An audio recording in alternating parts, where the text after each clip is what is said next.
useful items that they would use every day that they would decorate with art. So we have decorated paddles, we have decorated boats, we have decorated birch bark etching, because the birch bark they would bring with them, and that was their house, right, their wigwam. And they would have stacks of birch bark sheets that they could reconstruct into their shelter wherever they went. It was light, it was portable, but they could etch on it and create designs.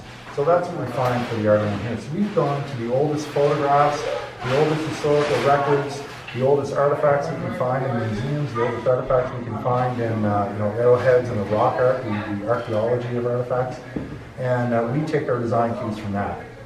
We don't paint here. We're not painting things. The painting is not traditional. We don't, so there's lots of things that we do here that are different than the rest of the college. That's great. Thank you so much. Questions? Comments? I told you I'm a bit of a long talker, so I recognize you, don't I, Doc? Yeah. Good. So questions? Anybody have questions? When I have young visitors, I have presents. Would you like a present as a young visitor? No? Okay. Okay. Well, thank you very much, folks. And if you want to bring in Michelle in the studio, it's there too. Yeah, go in and have a look at. You'll see some other student work and some students in action doing porcupine quills, and it's fall out along there. Yeah. Go on in and see. Say that again. They used to fish in the summertime. Yeah, They live on the coast. Yeah, live on the coast. It's all down the St. John River. All the Maritimes. In the wintertime, how do you fish? You can't fish. So in the summertime, they would go to where the fish were running. In the wintertime, they had to move camp because it's frozen and there's nothing to eat, and they would move camp to somewhere where there'd be more fur to eat, right? So, and sheltered, where you'd be away from the wind. You'd find a place in the cedar thicket somewhere where there'd be less snow, more game, and it wouldn't be as cold, right? It was on the coast. So semi-nomadic, not completely nomadic, like they're not moving every night, but seasonally nomadic. So that's where, from what I know, used to be Kingsclere, which you have in the area. Yeah. Kingsclere and Oromocto. And they used to come down and on St. Mary's. What I'm talking about is before reserves. No, I'm talking about before, same here. Yeah. 600 years ago. Yeah, right. Didn't they used to use St. Mary's as like a summer camp? Yeah, meeting spot. Ekpahak Island was a meeting spot for all kinds of people. And Ekpahak Island is really important because it's a place at the head of the tide.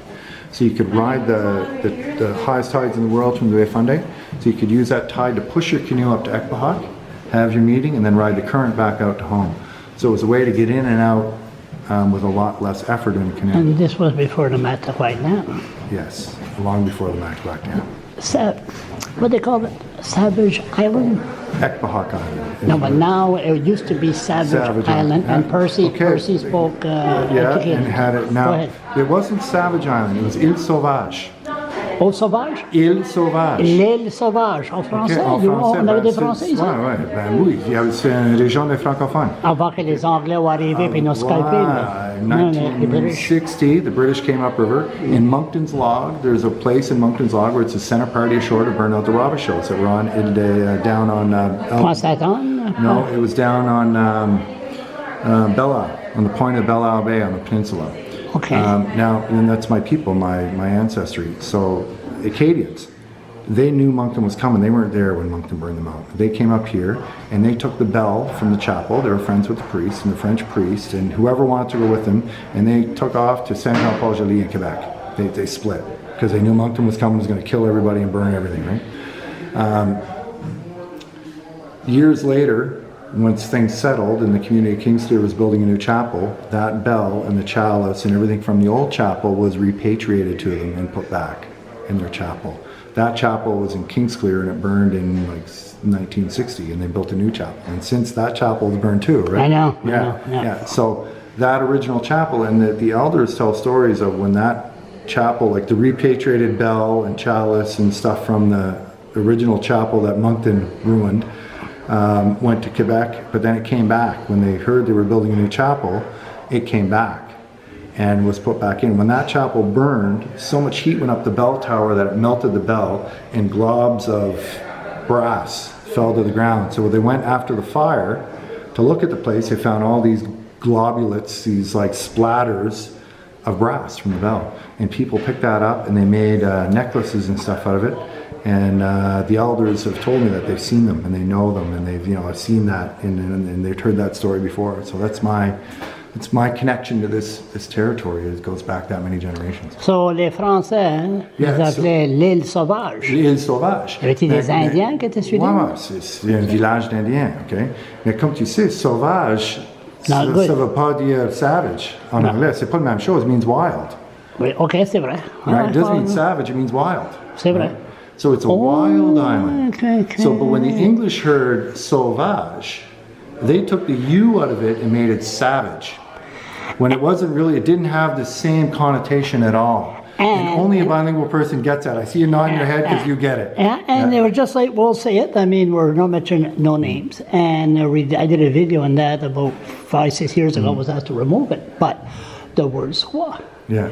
The word en français, et ma grand-mère, elle disait Tawai.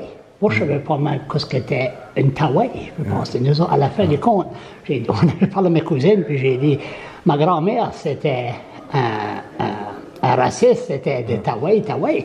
No, squaw, because when it came to the word squaw mean, I was told this, it means beautiful woman. And until the white man bastardized it, and it's a bad name now. So, but it means beautiful woman. So savage is really sauvage. And sauvage is a lot different than savage. Yeah. Oh yeah. Big difference. So did anybody went on that island and?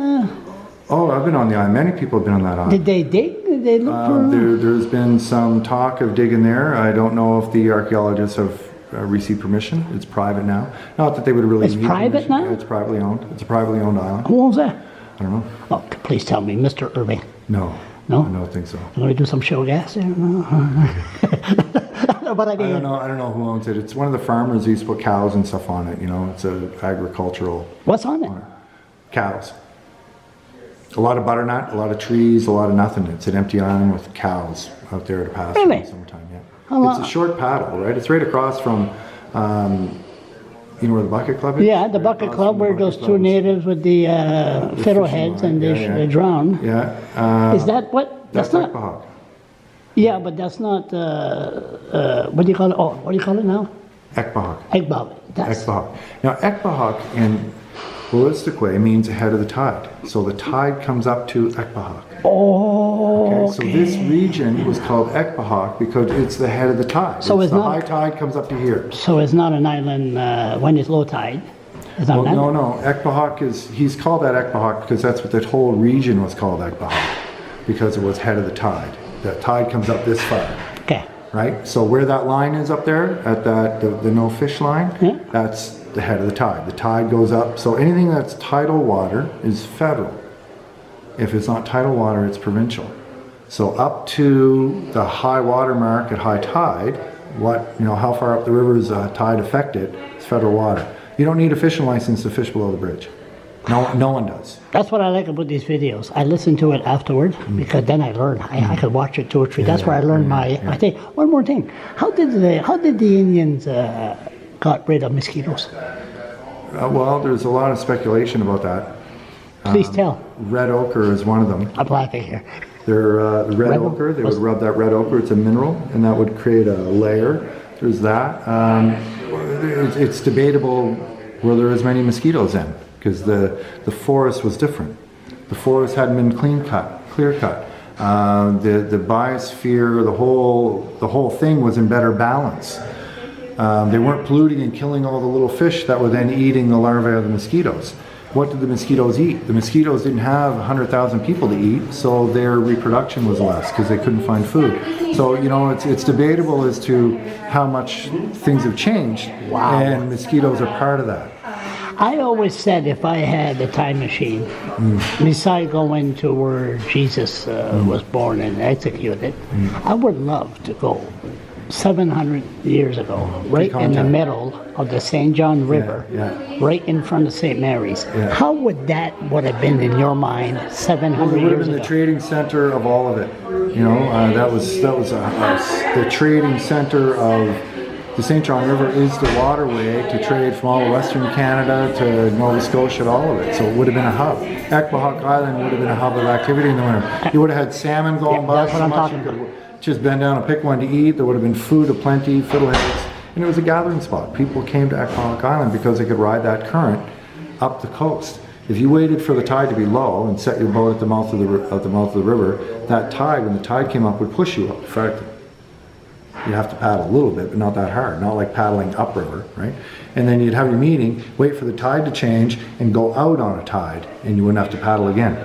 So it was a place where there was almost a conveyor belt for canoes to come in and out. And that's why, and the color of the water would have been maybe green, Good question, Dan. and the salmon jumping all over the This would have place. been more salmon than you could, deal with. Please tell me, how old are you? 53. Please tell me that you're a teacher. I am. I work here. I'm the studio head of Aboriginal Visual Arts here at the college.